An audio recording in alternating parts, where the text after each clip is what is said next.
Hey everyone, this is episode 87 of Noodle Time. Welcome back. Here with me is the comeback kid, OSG. How's it going, sir? What's up, H-Town? Yeah, dude, that was a good weekend, man. That was a good weekend. Two comebacks, yeah, both of them comebacks, Dynamo and Dash. Dose could not come back, but they were fighting a team and a referee, so that was a little bit harder. But shoot, man, good weekend. Man City Arsenal tied today 0-0. I was in Houston for 3 days. I went on Thursday, so I spent Thursday, Friday, and Saturday in Houston. So I had a good time there. Going to Dose, going to Dynamo training, going to Dynamo game. Consecutively, hung out with Herman on Saturday night and watched the Cougars' house get taken down, even though they weren't in Cougars' house.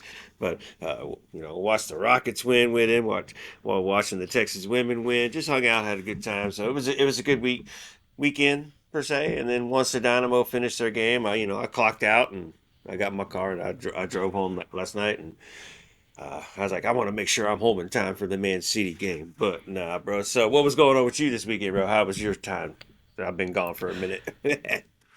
Oh man, I was definitely jealous because you were able to go to Houston on a Thursday night just to obviously you're gonna watch Dynamo afterwards, but just to be there on Thursday to watch Dynamo too. That's some pretty insane stuff, and thankfully I've been able to take the day off to go to the next Dash home game, but still, I want to make it to a Dynamo 2 game because like those games around this time are just like either on a weekday or just like Sunday evening, which are pretty bad for me because that's obviously I'm in the same situation as you. You have to like travel back and forth, and yeah, it's just annoying. I got to take the days off, and and just before we get started, man, like this Manchester City versus Arsenal game, everyone's been hyping it up, and it was probably the most boring game in the league this year for in the Premier League. Nah, bro. Like bro, Man City had 72% possession. Are you kidding me, man? It wasn't boring because it was 0-0. It was a good game, and the game was kind of getting nuts, and it was just going back and forth, and nobody could score. Nobody wanted to score. Nobody was getting off really good shots.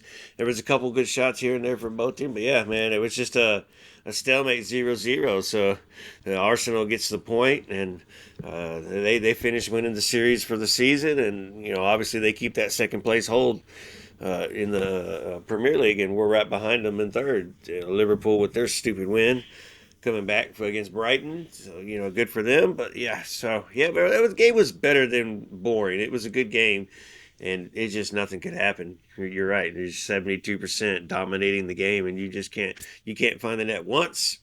Arsenal, good job. Y'all defended well, so we couldn't take one of those good shots. Holland didn't have any really good opportunities, so good job. Y'all did your thing. Whatever.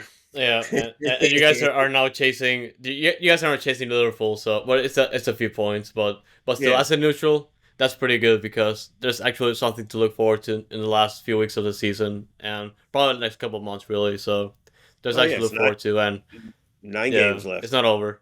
Yeah, Yeah, it's not over, but we're 3 points behind in third place with 9 games to go. That's 27 friggin' points to be had out there. So yeah, a lot of game left still. You're right. yeah, Real Madrid also won this weekend, so it's they're pretty much ahead by a good chunk of points. So it's gonna be pretty difficult for them to slip off unless they start losing games. But we'll see. It's gonna be a tough race. Well, not as tough It'll as the be, Premier League though. But yeah. yeah, and the champions that you got coming up. Oh yeah, that game's gonna be insane.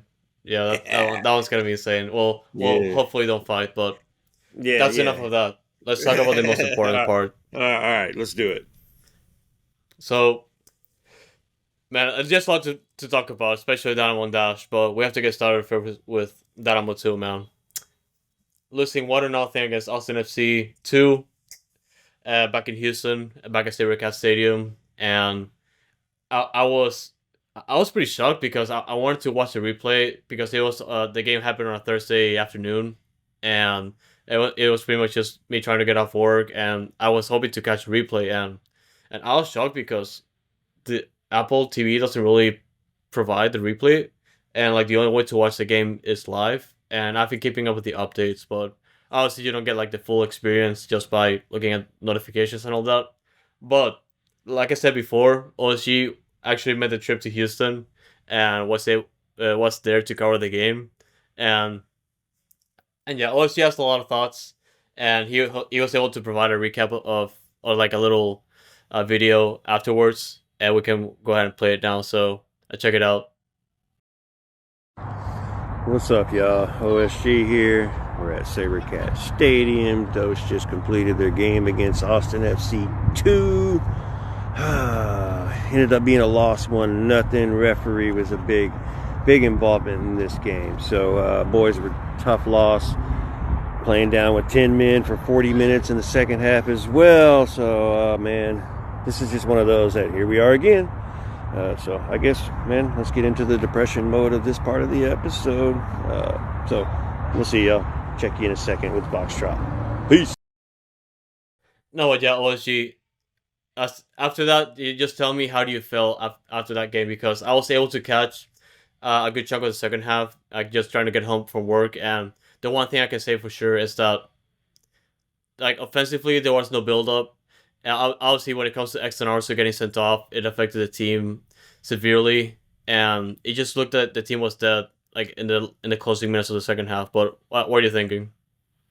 Well, dude, this was a game where they mentally did not play, and there was a big difference in this. And this was the referee today. We did definitely made a huge difference in it. It sucks that I'm starting off with that, but he made a big difference and was just he blew the whistle excessively and a lot. And I think he kind of blew it both ways, but it was more on Dynamo, and it was a lot of soft ones as well. So there was no flow of the game that Dynamo could even get at all. No, nothing. And then so it started making things frustrating, and then it showed on their play and the way they were playing the game tactically and just with chemistry. And it was hard to move the ball forward, and they weren't able to succeed right there. And Exxon had a couple good attempts, but nothing too serious. But Chara had a good attempt on goal, but the keeper was able to come out early in the game. So it was just, man, it was just one of those games that was just difficult to get anything started, get any flow, get any chemistry. It's probably one of those that Kenny Bundy was have difficulty even coaching tactically because the game just couldn't start, just couldn't go. And you're like, it's impossible to make adjustments whenever you try to make adjustments, and they don't get to settle in. So it was just a difficult one of those tough games, hard games. I guess credit to Austin. They kept battling and they got a good cross off, and CJ Fadre from the left side was able to finish it right into the net. With our third keeper starting this year, by the way, for Dose, with Xavier Valdez was back but did not get to start.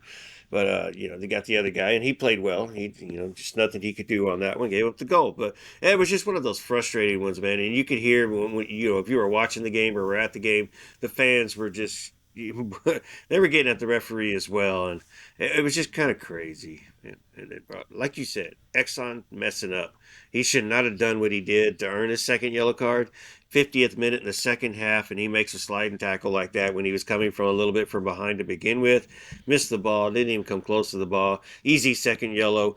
40 minutes down now, we got to play. It was 0-0 still at that point, but 40 minutes left to play like that, and the way the game was going already, it just made the job impossible, and Austin was able to score in the 80th. So it's just one of those tough games, and we start the season 0-3 with no friggin' points because we haven't even made it to penalty kicks yet, to draws or anything like that. Like it's nuts, dude. It's just tough watching them and the talent that's up there, the talent that's up at there, playing up there on that team. No, and it's just disappointing because before the season started, we've been hyping all these players up. We've been hyping up Kenny Bundy, and look, there's still a lot of season left to go, but at the same time, you still have to answer those questions when you're in this losing streak, and it could just it doesn't necessarily have to like a matter of adjustments or trying to sub in the right players at the right time, or just having like new players available and starting 11 altogether. But you have to think like what's wrong here, because you see the team clicking, and I've seen them for the past few games, but they just come short when it matters the most, which for me is just really worrying. And we've also highlighted before that the team is not necessarily looking for results sometimes, because at the end of the day it's all about player development. But losing all these games still affects the team. At least that's what I believe, because like we've seen this team like come be in like top positions and just come out, take it from last year where they were able to like clinch a playoff spot on the last day. And it's just disappointing because this team has like so much talent, and they can be in the next level. But but just the way things are right now, just have starting the season with three losses in the first few games. There's still that at least we know what's wrong with the team and what can be done to improve. But at the same time, it's this is pretty much time for Kenny Bunny to step up.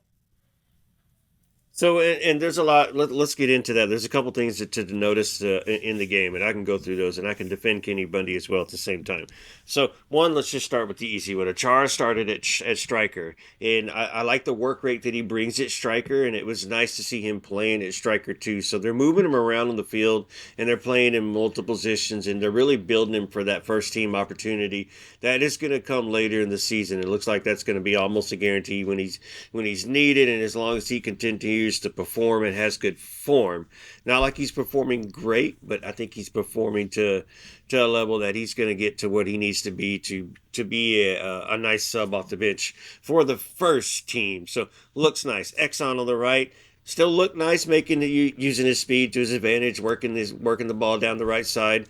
Very, very nice. You had a Scylla on the left.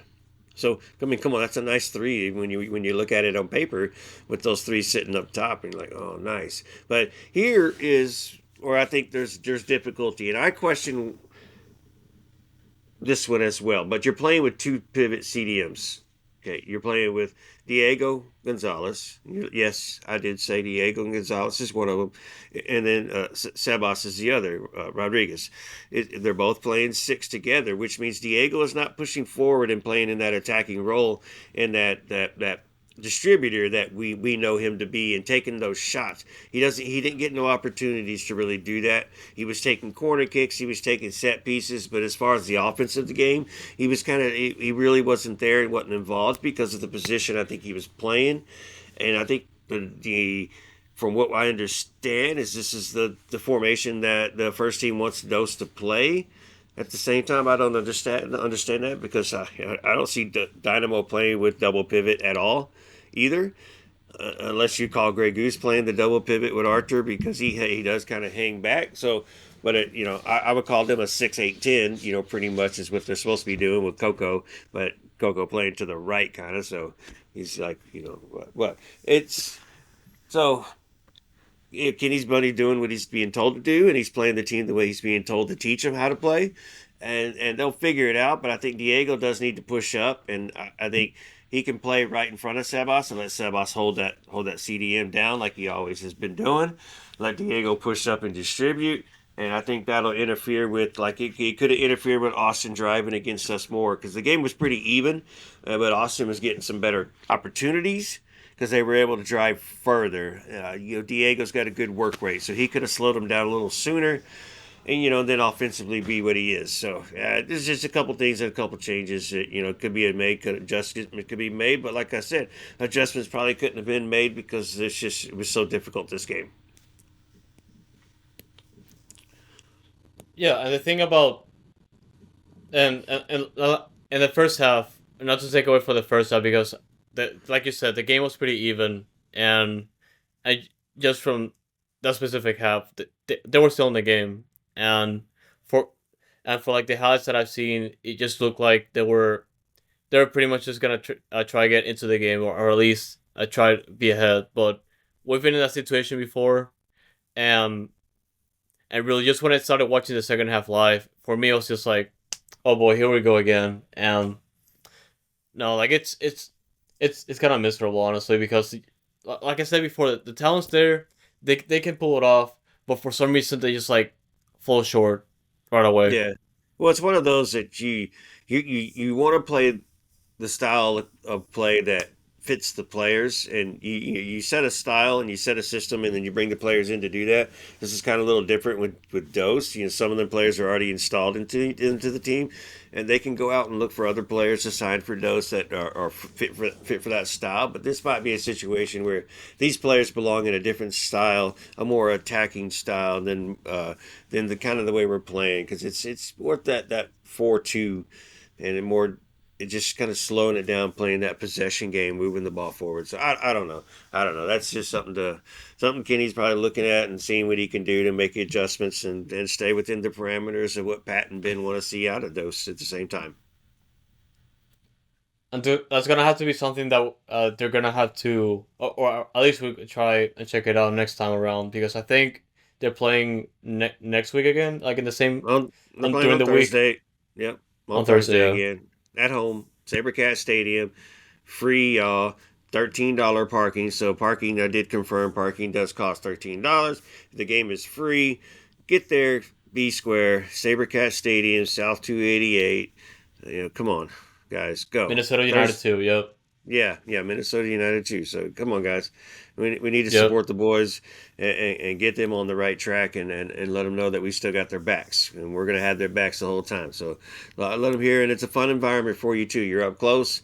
They come over to the stands and say hi to you. You get some good pictures with them. There's usually some first team players in attendance watching the game. Pat and Ben usually come to scout and watch the game as well. So you like seeing stars. They're there, but man, come watch the boys, come support the boys, and get out there. Like I said, free tickets. You don't even need a ticket. And the one highlight that I have to highlight is just that they're in charge for parking, which is great, because I felt like that was like the weirdest thing, especially since you can just come into the stadium early and avoid paying parking, and yeah. Yeah, if you can get there early, you want to tailgate, and before the parking attendant gets there, yeah, but you can get there early. You could also, park at HSP, that's probably half a mile away, and walk your butt to SaberCat Stadium if you want to. It's not that bad, and it's a nice little walk as long as it's not 95 degrees, during the summer night. So if you want to save $13, that's up to you. Some people like to get in their car and go home, not have to walk back to their car, but I don't know. Go to the freaking game. That's all I gotta say. If you can, it's Thursday night. I know the deal. It's tough, but it's at 7. Means it ends at 9. So you can get home quickly. There's a Burger King right there. So get your Burger King. Kids can eat in the Yep. car. They'll pass out by the time they get home. So that maybe they're 20 minutes late for bedtime or whatever, and then boom, they're good. They're good. They're good. They're good. They're bloated. They'll sleep all night, and they'll be ready to get up in the morning. No problem. And they got to watch the Dynamo and Dash play. Well, that was the bad part of the episode. Now let's get to the good part of the episode. And Please. thankfully we can stay here a little bit longer because we got a lot of Dynamo and Dash wins to talk about. But first we'll get into Dynamo. 2-1 win over San Jose Earthquakes back in Houston. And man, this game was weird as hell, but it was fun, especially since they won. And the one thing I have to say is that, like, obviously that the team started losing in the first minute, but just looking at the game, I feel like it was just different because you knew they were gonna try to come back just based on the chances that they were gonna do. And I guess I can just start with like the negative of this game. It's just that we can get into a situation of us creating chances and not finishing those off, which was like a big deal, especially last year. And yeah, I feel like that's just a bad one because overall the team pretty much just pushed San Jose to a limit, and especially in the second half, and they got the win in the last minute, which is what matters the most. Of course, uh, we can definitely get into the red cards later, and also a penalty that wasn't called. We'll get into that, but we'll focus on that one first. So, what do you think? Was you were there? Well, you got Bossy and Shevchenko back in the lineup with the starts again. Obviously, Shevchenko came out later with a little bit of injury that was probably more precautious than anything. Seems like he should be just fine.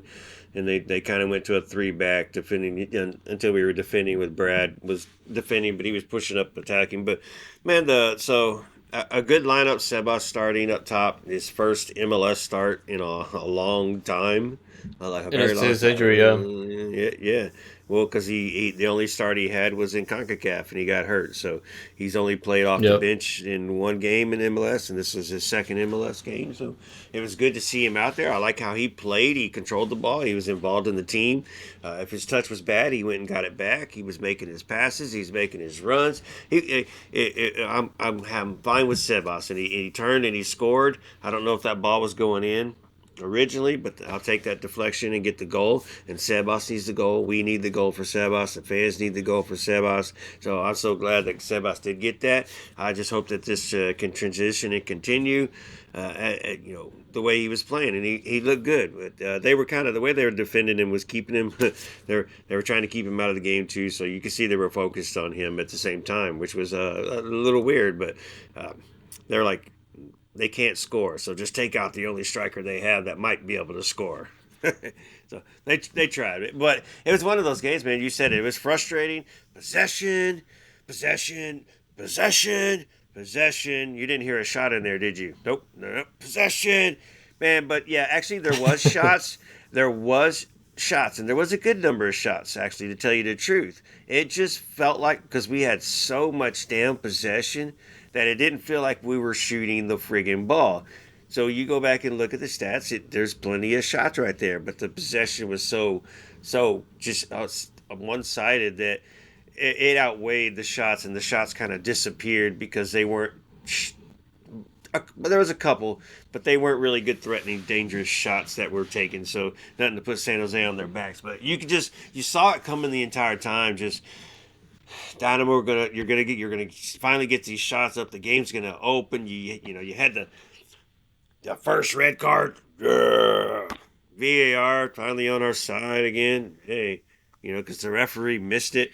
Um, then the second yellow for a red later in the game put them down. Like, okay, here it's coming, bro. It's coming. It's coming.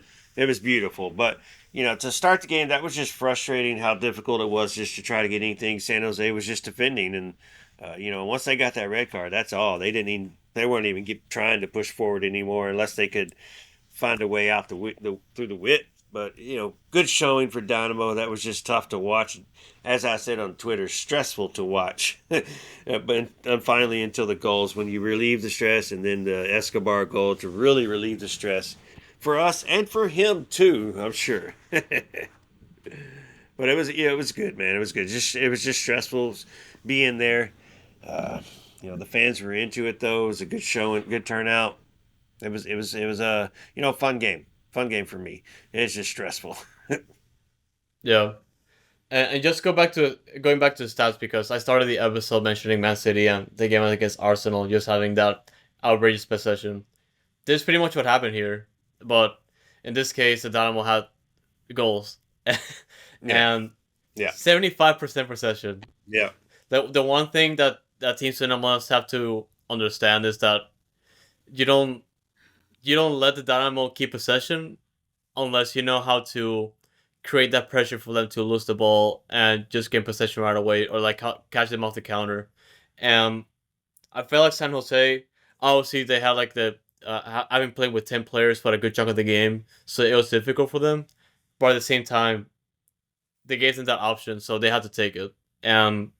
Right. And the shots, you told me about the shots. San Jose only had 2 shots, Yeah. and we got 16, and Yep. we got 8 on target, and it's just insane because Houston was in the game, back in the game the entire game, and it just felt like up until the last 10 minutes, and it was like, okay, it's bound to happen. Come on, finish it now. You can score right now, and they finally do it in the last 10, and but we can. I think we're gonna start with like the San Jose goal, because in 1 minute I was like, guys, come on.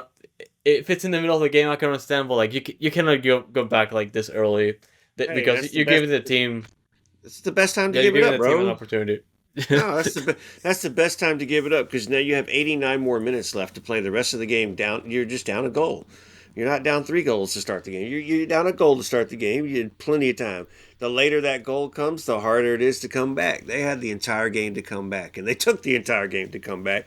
But San Jose didn't score again, But you Yeah, said it was their first opportunity, corner kick, and they just were won the ball in the header and back of the net. Steve couldn't do nothing about it, so somebody missed their mark.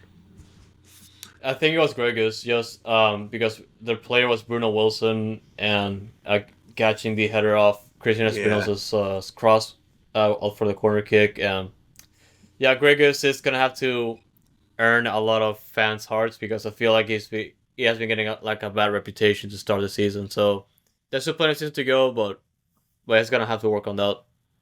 yeah, and it halftime, I was asked, we were talking about subs and all that good stuff. I've got it's even on video because I was on Africa Sports Nation. I forget what they're called. Dang, I know I just botched that one.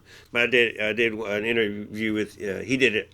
He interviewed me at halftime and Juan at halftime, and we were like, I was like, Seba is coming in for Grey Goose, and that was the sub I Yeah, wanted. It ended up being the second sub.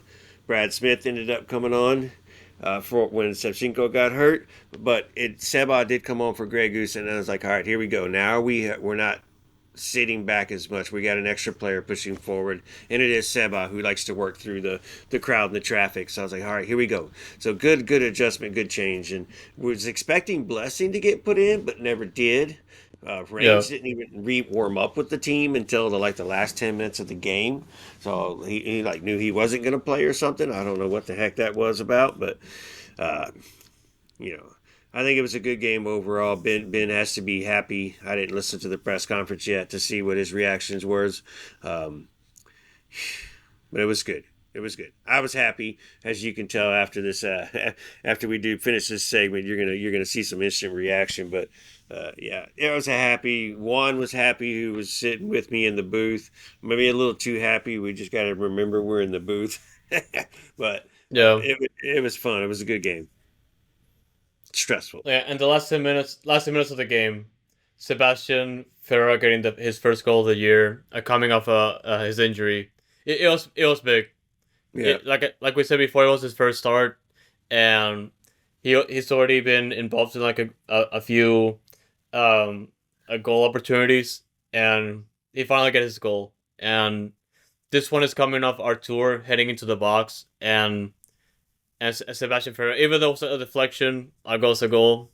Yeah. So it's gonna be a goal either way. But for Ferreira, it's big, at least for me, because coming off this injury and for the outlook of the season and his expectations to perform, his designated player status, especially for everyone, because all of us are just like, okay, man, score the goals now, come on, and it has to feel good. And Artur pretty much, I feel like lately Well, has been trying to before get you into go into the before you go into Archer, yeah Sebas went down with an injury, and it looks like that injury might have an effect on the next game against Chicago. yeah So there's a chance that he possibly won't be starting or might not be playing. So we'll have to keep our ear out on that and watch for the availability on Friday. So we might have trouble with the striker role again, and we'll have to see what we're gonna do there for next weekend. Yeah, back to Arthur.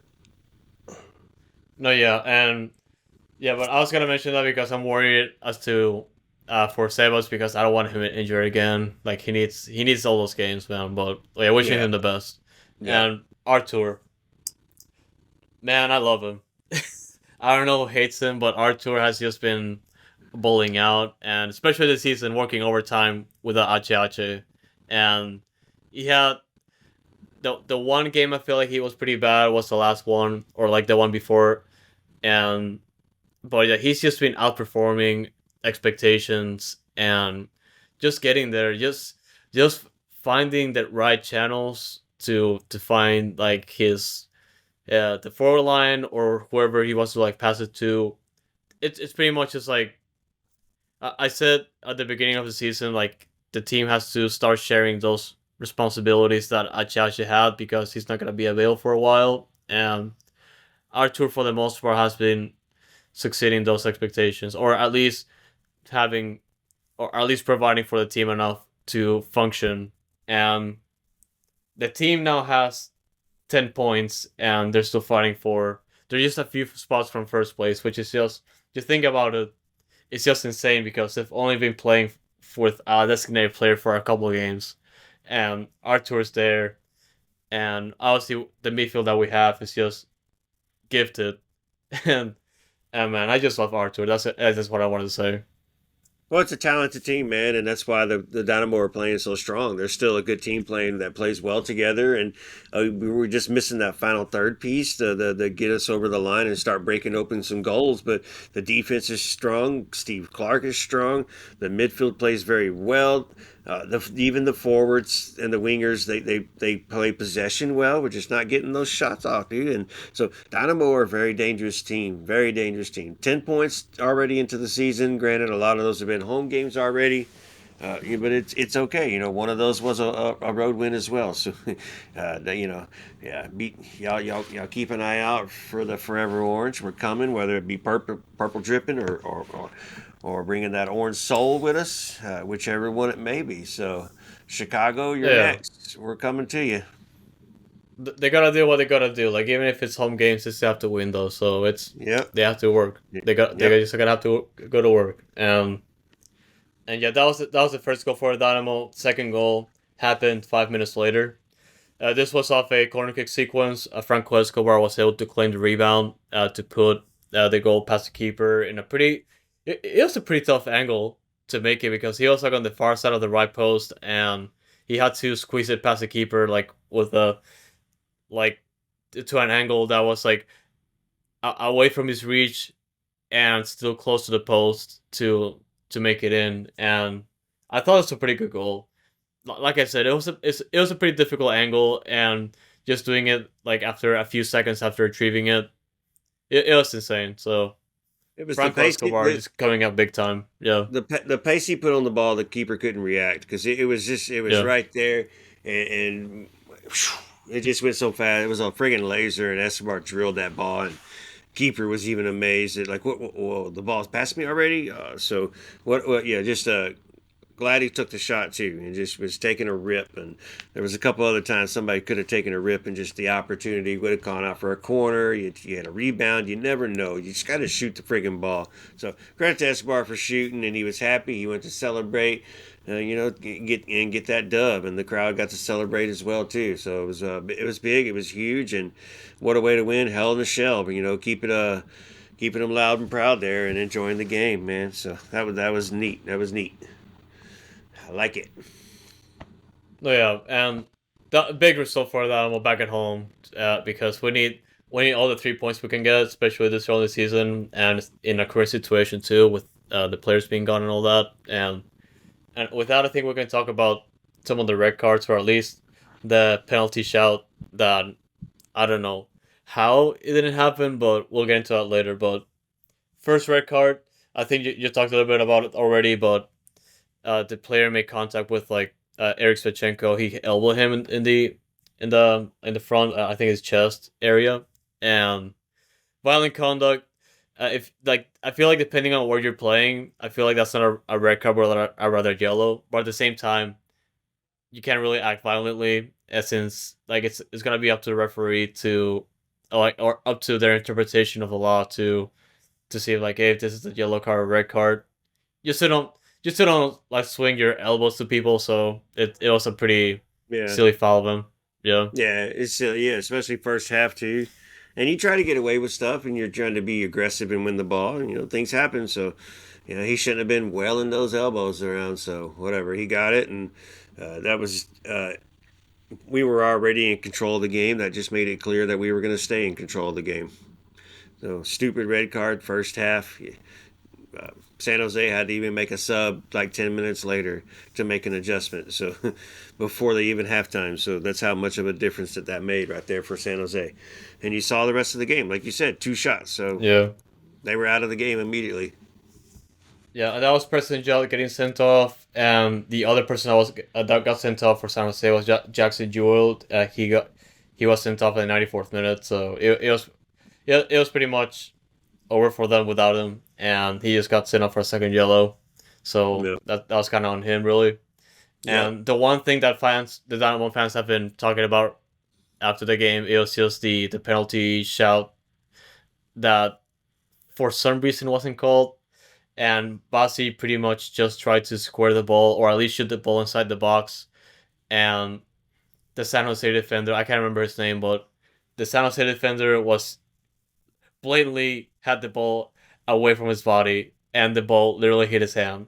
And anyone watching the broadcast or anyone in the stadium could see that, and they'll say, okay, there's no way VR's gonna miss this. I'm sure VR didn't miss it because they made the referee check it out, and the referee was just like, play on, and I was like, what's a Yeah. handball anymore? what's a hand? This game should have been 3-1. Honestly, like I'm like, what? Yeah, bro. It's one of those like hey, you should have been called, and when he comes back and he doesn't call it, you're like, huh? What's going on? What? Why? But it's one of those that handling is a very interpretive rule, and it's a very up to the discretion of the referee, and you can try to debate. The VAR thought it was he should come and look at it. They thought there was reasonable suspicion that it could have been, but he must have talked him out of it and said no. And they so whatever. Thank God it didn't backfire, and we ended up winning anyways. But yeah, so it's one of those we should have had. So what? Yeah, I'm not going to complain about it too much since it didn't affect us. Yep, Yeah, 3 points at the end of the day. So yeah, big 2-1 win for Dynamo. yeah. And like I said before, at 10 points in the first 5 games of the season for Houston, man, we're Yep. only 2 points from first place, so that's something to think about. And Since we still have like a game in hand over a few teams above us, so yeah, something to think about. since you're talking about a few teams, Philadelphia Union 2-0 over Minnesota. So Minnesota with another loss, who we get in 2 weeks. Colorado beat LA 3-2 in Colorado. So that was a good game, and that was a good. I'm going to call that an upset. So it was a good making Dynamo win in Colorado look even better the week before. DC United beat Yep. Montreal 1-0. Charlotte and Cincinnati tied 1-1. Toronto lost to Sporting in Toronto 3-1, so they got killed.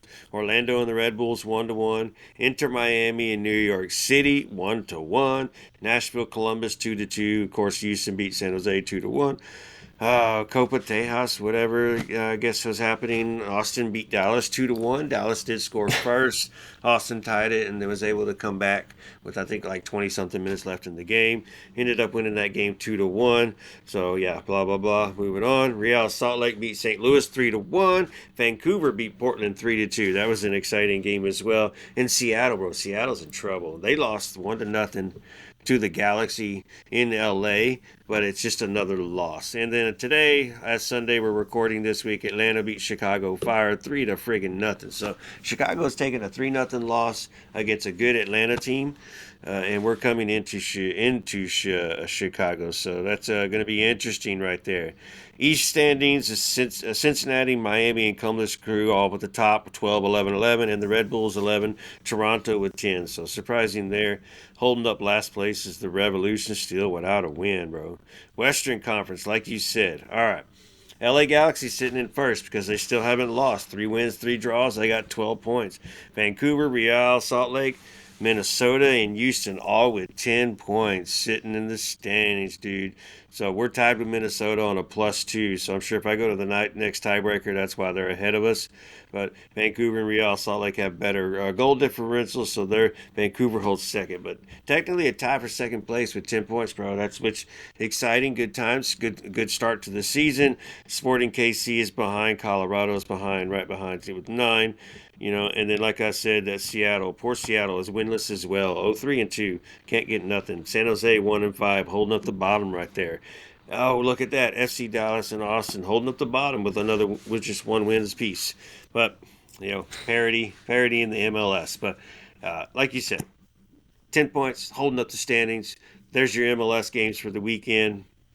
Interesting. We got Chicago next. So I'll be looking forward to that one next weekend at Chicago. And we're not afraid to play in Chicago since we did it in Open Cup last year 4-0. Aliyu had a hat trick. Let's not forget that. Yeah, it's gonna be a big game for Houston still, so they're gonna have to get a result over there. Yeah. And speaking of results, Dash Yeah, coming back and winning 3-2, the big game of the weekend. And for me it was the biggest game of the weekend, at least for all three teams, because the Dash were coming into this one without a single win, without a single goal scored.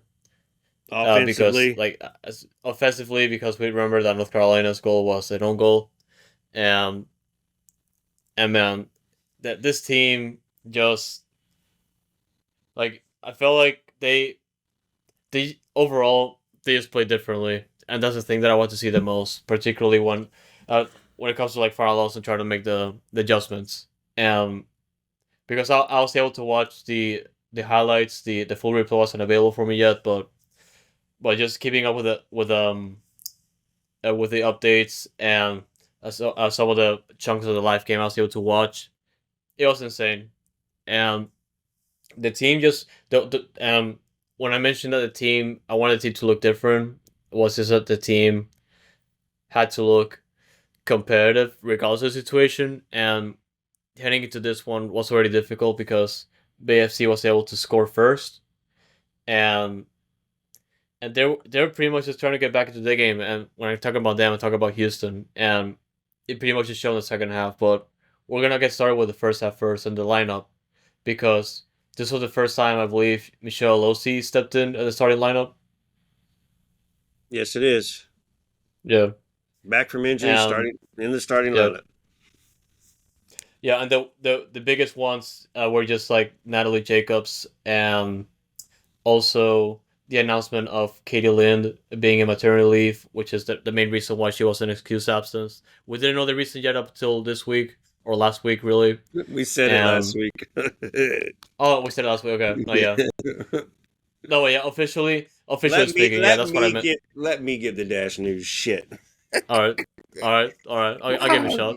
Golly, no, it's okay. So yeah, Katie Lim's been announced. Jacobs didn't even travel with the team, so we knew she wasn't even going to be available to play. She was listed as Kaiser out. too, yeah. Yeah, as well. Yeah, and then yeah, Kaiser was the big difference, and that's why Amanda West got the start, which ended up turning out with a. I was a. I like how Amanda West playing up top, and Alozi got to play up top. So lineup, yes, 3-5-2 still, or a 3-1-4-2 is what they're kind of playing, but the shape is a little bit different. We'll see how they play it. But the same three in the back as it was last week, with Smith still being the center, Peterson on the right, Puttingham on the left. Played okay, played well. No complaints about any of them during that game. They're solid. Had a great performance as a defense. Only giving up that one goal. There was nothing you can do about it. The Dash tried to get rid of it, tried to get out. It rebounded. It bounced around. Freaking Castellanos. Here, hold up. Man City. That's where's she coming from? And I uh, talked I talked about Dana last episode, and I feel like she's gonna be dangerous in this game. And yeah, she yeah. she was a she was a piece of work, especially for the Dash to deal with. And yeah, she got the first goal. I was like, I shouldn't be happy about this, but I am because of my bias. But oh well. Yeah, I wasn't happy with it either, but Yeah, she's a good player, so I'm not surprised by it too. It was a good shot and a good goal, and then also is listed two other familiar faces. Didasco with the start for Bay FC, Joel Anderson, the captain, in the start for Bay FC. Now, when I say captain, that was the only game she was captain. They've had three captains in three different games. So I don't know if they have a set captain or they're just rotating around. But for this game, Joel Anderson was the captain. So a lot of familiar faces that we got to face in this game. So moving into our midfield, you had. Let's see, what else did you have? Who got the start there? You had Deanna Ordonez playing as a cam position. so, Maria yeah. on the left, and of course you had Robinson playing as a CDM. This time a CDM. So we'll need to talk about her too, because her role was a little bit different this time. You had Andressa Alves got the start this time, and it was interesting how to play right there. And then who was your right side? I think it was Vincent. or Yeah.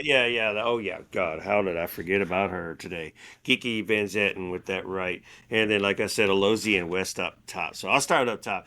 West, I like her performance. I like what she did. She was getting a groove for her first start. She's got some pace to her. She's got some fight to her. She put herself in some opportunities. Alozi was Alozi, trying to get some opportunities. So just nothing could gel out of those two at first. So whatever, it worked out. But Ordonez playing as the cam.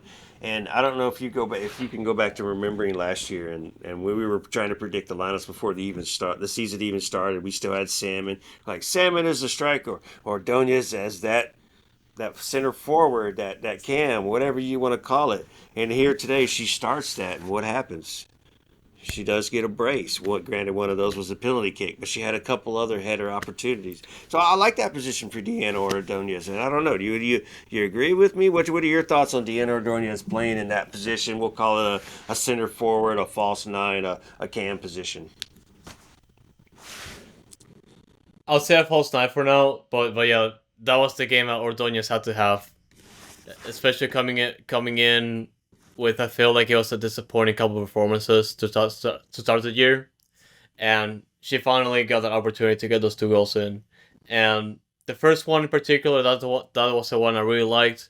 The second one, it was a penalty kick that was rightfully called, but A I horrible feel like the penalty kick. penalty kick, the penalty kick itself, the attempt was pretty bad.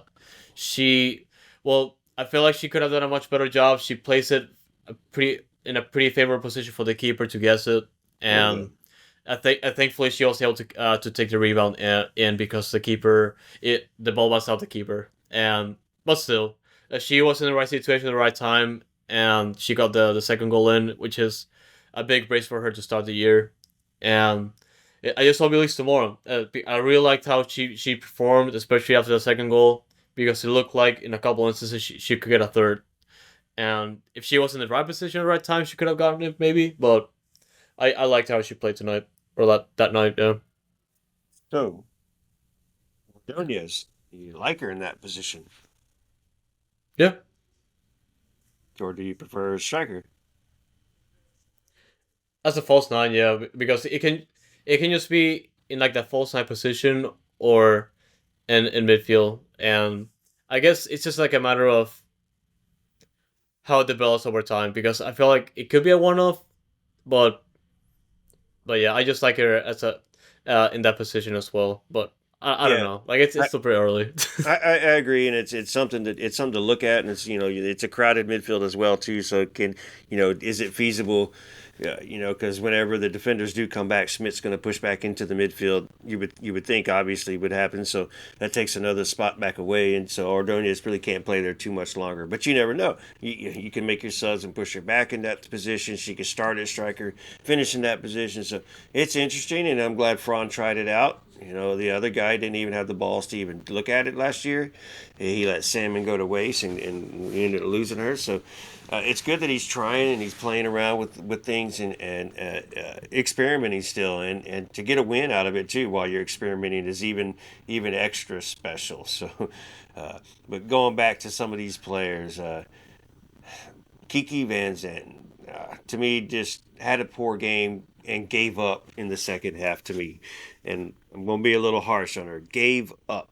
Had no pace no more. Making poor decisions. Dribbling straight into the defenders. Walking the entire time when she didn't have the ball. She was gassed. She was out. She wasn't asking for a sub. She was being more selfish and just playing the game. When that's how I turned to the coach and said, I can't. I'm gassed. I'm out. Please get somebody in here to help the girls win this game. She wasn't tracking back and defending very well. It was just it was getting kind of annoying. So I'm glad that when Patterson came in, that was a nice move to make. She's got the energy and first play when Patterson touches the ball, she drives down. They end up getting a cross off and a shot that hits the post and goes out for a goal kick. So good change, good adjustment, and so I like what Fran's doing. I like the energy Fran is bringing. I like it. He goes straight to the camera too. He hugs the coaches. He's running around. I feel like he wants to do more celebrating, but he's got to reserve it some. So it was a good turnout, man. I like the way the girls were playing as we're still experimenting and learning everything here. So it's a good adjustment. Good adjustments made. So interesting to see what else we can do with this with the lineup. But I like how the experiment is working out. And just going back to the energy that I mentioned, and Fernand Alonso was a big call to make those substitutions because he had to keep the energy going.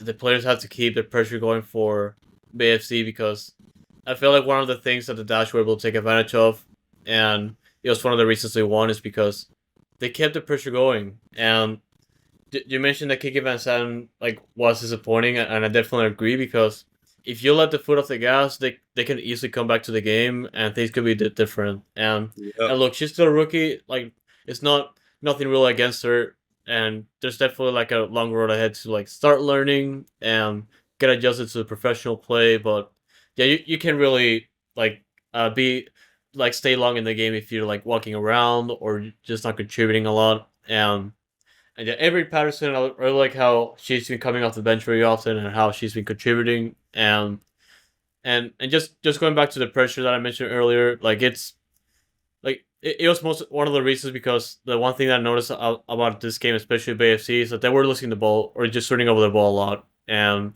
that's one of the things that helps Houston get the win. Yeah, man. It was just good fight. Down 1-0, tie 1-1, up 2-1, tie 2-2 Tied to two, in yeah. extra time, and then to win.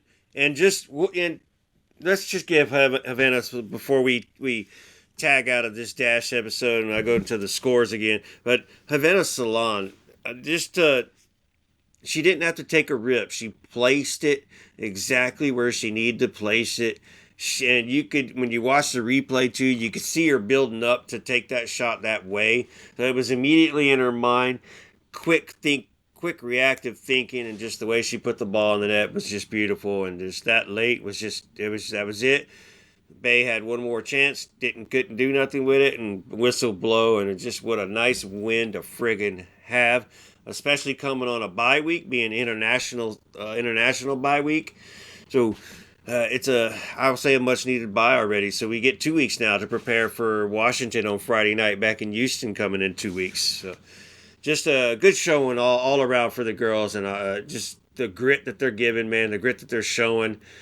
This team is going to be successful. We'll just have to wait and see how successful they can be this season. But it's looking Vanessa, man, that good. goal, man. Oh my goodness. Yeah, for That's real. we finally got one of those because I've been suffering too long when it comes to the dash in stoppage time in the 90th minute and man, or like the last 2 minutes of the game, and I finally got we finally got one right, Yeah, thankfully. for real. Thankfully. But yeah, man. So like everybody else that ended up playing, KC Current 3-0 now, bro. 3-0. Like they won 4-2 over Angel City, who's yet to get a win. So looks like KC Current is who we're gonna have to go through, and which if things line up the way they're supposed to, KC Current can be the Shield winners, and we'll get them in the playoffs, and we'll take them out because that's what happens. Dash and KC Current always hit each other up. Courage Hey one to man, yeah, nothing I don't win want over Casey Gotham. Current. Hey, we got to break the curse at some point, so bring them on. Keep bringing them on. Yeah. But North Carolina beat Gotham 1-0. Portland and Racing Louisville with a tie. So Racing Louisville's 3 ties in a row to start the friggin' season. They don't want to win, they don't want to lose, but they just keep drawing. And then of course we get our win. Washington, who we play next in 2 weeks, got a win 2-1. So they got 2 wins. They got 6 points. We're sitting on 4. So Utah Royals got 1 win as well. So expansion teams, all the expansion teams have got a win starting off this season already. Got that knocked out of the way. Bay FC, I'm sorry. I know you opened up your stadium. That's your first home game. Not opened up your stadium, but had your first home game, and we put a spoil it to it. But it was kind of our thing for the weekend for Houston, just defeating the Bay Area boys and the Bay Area girls. So you sent your Yeah. boys team down here. We had to swat them back.